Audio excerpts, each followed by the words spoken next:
Cool, so we'll go through a TRX SHELC, otherwise known as a supine hip extension to leg curl. AKA the massage train. Massage train. So here at IOPC, we don't have a leg curl, so we have to work around that. So one of the ways we do that is by using the suspension trainer. What's a machine, what's the synonymous machine movement to a TRX SHELC? So we've got like a lying leg curl. A Gronda lying leg curl. Gronda leg curl. And what makes the Gronda leg curl different than a normal leg curl? So damn hard. It is hard. So it isolates the hamstring, especially like the upper part of the hamstring. That's right. So when you look at the way that the hamstrings work, they extend the hip, but they also flex the knee. So they can only really do one or the other effectively at any one time. So if we put the hips into extension and then go into a leg curl, then we actually cause a more contracted position of flexion for the leg biceps. So it's quite crampy. And our clients fucking hate this exercise. That's why we make them do it all the time. So, Shane, how are we gonna do this?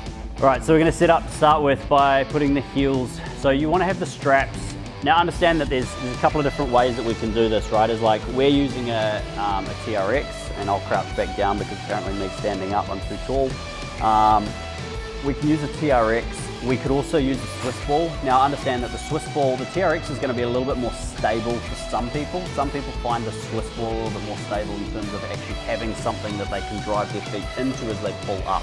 So there's a couple of different ways around this, but like Luke mentioned, it's going to be mimicking somewhat like the Gronda leg curl. So start with, going to have the heels are going to be anchored into the TRX themselves. You'll see here that Luke is starting at around about 12 inches off the floor with that TRX. So we need to be high enough that as Luke is going to take his hips into extension and then pulls the heels as close towards his bum as he can, he's actually now able to fully shorten the hamstring, or shorten them as much as he can within his range.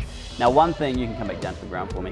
One thing I want to run you guys through first is that what you're going to see here is that a lot of people, when they first do this movement, the key is to integrate hip extension with knee flexion. Okay, so we want hip extension and knee flexion to be happening at the same time.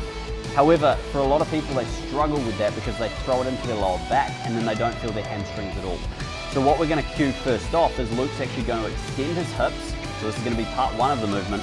Now he's going to drive the heels in towards him as close as he can and really making sure he's squeezing the glutes tight, and then he's going to slowly come back out. Now, upper back tightness is going to be key here. So we want to make sure stability, especially through the upper back, is playing a big role in terms of making sure, again, he's not hyperextending into that lower back. So a cue that I like to give my clients for this is that, first off, think about with the elbows, we drive the elbows hard into the floor so that we're bracing the upper back. The head stays flat to the floor. We're going to now extend the hips, and now we're going to bring the feet in as close as we can, really working on trying to pull the heels in as close to the bum as we can. Now, this is going to be the movement in separation. If we try and tie this all into one movement, Luke's going to extend the hips, pull the heels in all as one, then fully extend and come straight back into another rep. Now, if you really want to get people good with this, add an isometric contraction at the shortened range.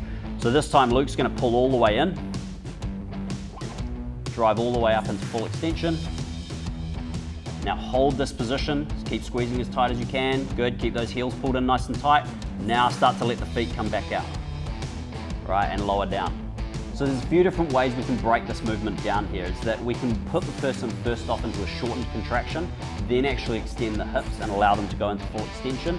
Or we can first start with hip extension and then integrate the leg curl component. How those hamstrings feel? Awful.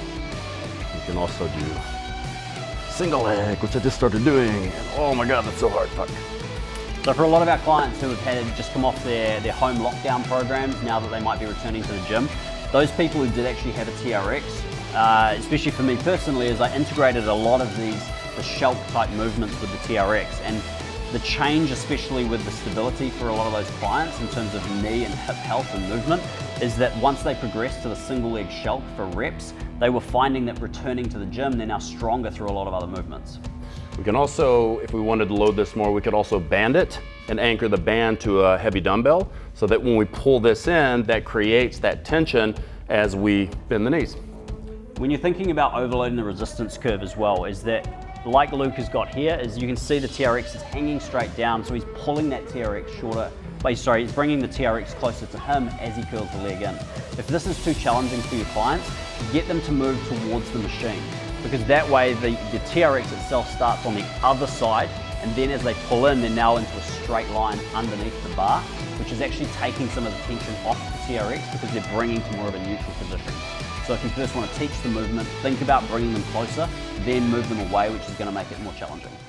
Cool, TRX SHELC.